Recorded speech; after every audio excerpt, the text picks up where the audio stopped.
His dad's name is Eric the Red, who was forced to flee Norway when he was probably 10 years old because his dad had killed some people.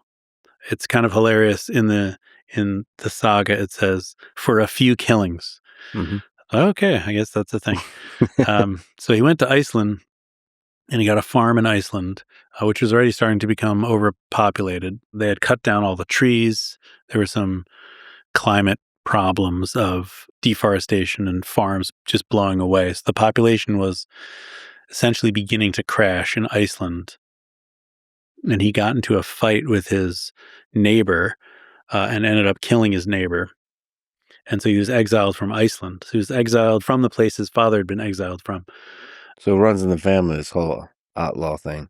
What also ran in the family apparently was this streak, this courageous streak. And he had heard that there had been people. So the Norwegian Vikings, they were aiming for England, and they hit the Hebrides, which are these kind of treeless islands above Scotland.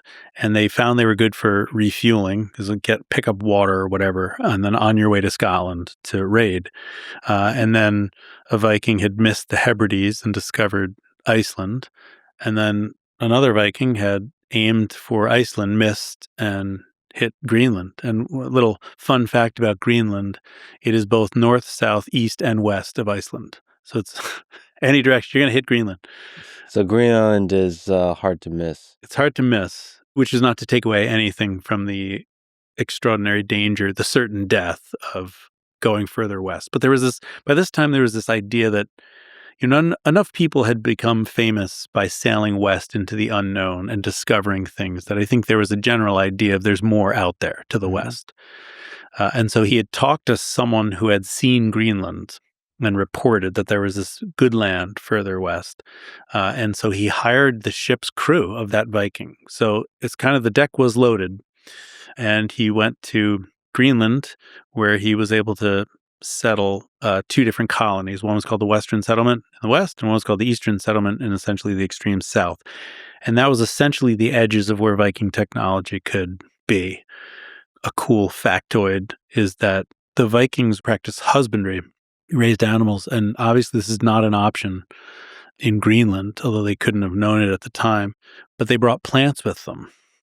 So, and then they were able to trade with the native Inuit for walrus blubber and things like that. And they made a go of it. But what's obvious, anyone who's seen Greenland, there are no trees. It's almost impossible to survive by practicing husbandry. It is impossible to survive, as it turns out, just practicing husbandry.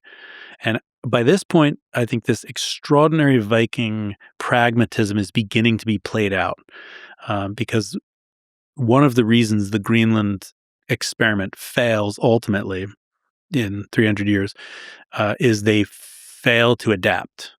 It's clearly they should focus more on fishing, on other sources, than just raising pigs and cows. But so we hit the limit of the Viking adaptability, which they have demonstrated throughout the world. Yeah, actually. yeah. Interesting.